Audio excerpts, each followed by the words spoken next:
ერთიანი ნაციონალური მოძრაობის ზუგდიდის საარჩევნო შტაბთან საპროტესტო აქცია გაიმართა. აქცია მეტყევე რეინჯერის დავით ცინდელიანის ოჯახის წევრებმა გამართეს, რომელსაც პაატა ქარდავას ოჯახის წევრები და ახლობლებით შეუერთდნენ. აქციის მონაწილეების მოთხოვნა თენგის გუნავასთან შეხვედრა იყო. ასევე ოჯახის წევრები ყველა იმ პირის დასჯას ითხოვენ, ვინც დამნაშავეა.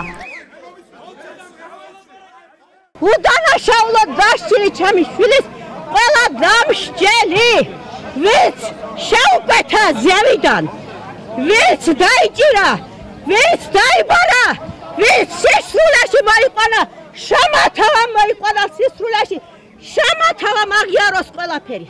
მთელი სვანეთი, მთელი სამეგრელო, მთელი აფხაზეთი ამას დაამტკიცებს ჩვენს გვერდითალი მთელი საქართველო.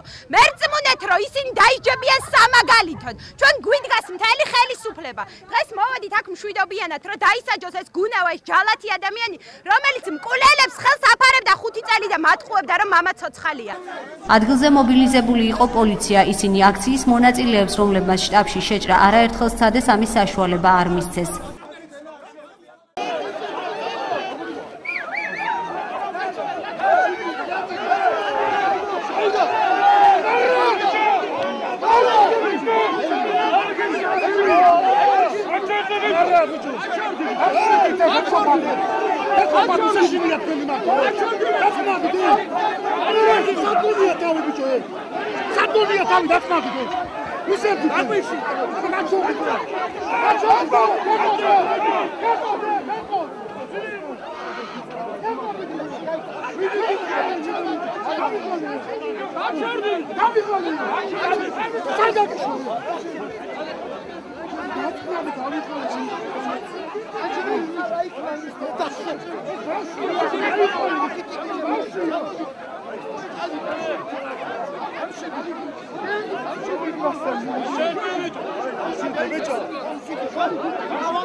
საბოლოოდ გარდაცვლილი დავით ცინდელიანის ოჯახის წევრები შტაბის გარეთ სხვა ტერიტორიაზე შეხვდნენ თენგის გუნავას.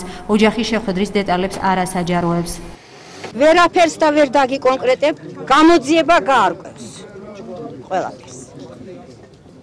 ვინც ფიგურირებს ამ საქმეში, დამკვეთიდან, შემსრულებლით დამთავრებული, სასტიკად ყველა უნდა დაისაჯოს. თენგის გუნავა ამბობს, რომ ცინდელიანების ოჯახს იყენებს პრემიერ-მინისტრი ღარიბაშვილი და ეს არის წინა საარჩევნო ავანტურა. გუნავა აცხადებს, რომ მზად არის ყველა კითხვას გასცეს პასუხი.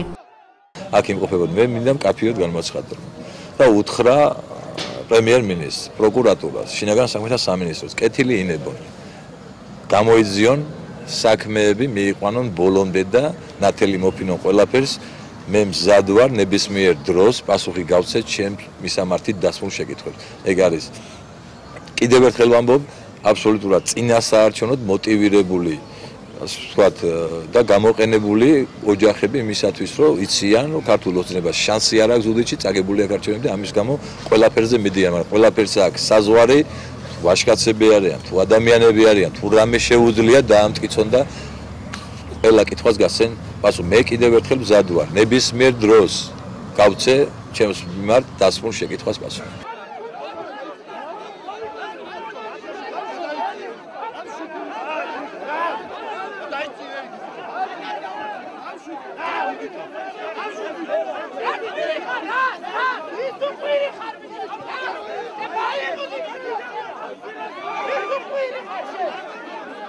საპროტესტო აქცია, რომელიც ნაციონალური მოძრაობის შტაბთან თითქმის 3 საათზე მეტ ხანს გაგრძელდა 5 საათისთვის დაიშალა. შინაგან საქმეთა სამინისტრომ დავით ცინდელიანის გაუჩინარების საქმე გახსნილად 10 ივნისს გამოაცხადა.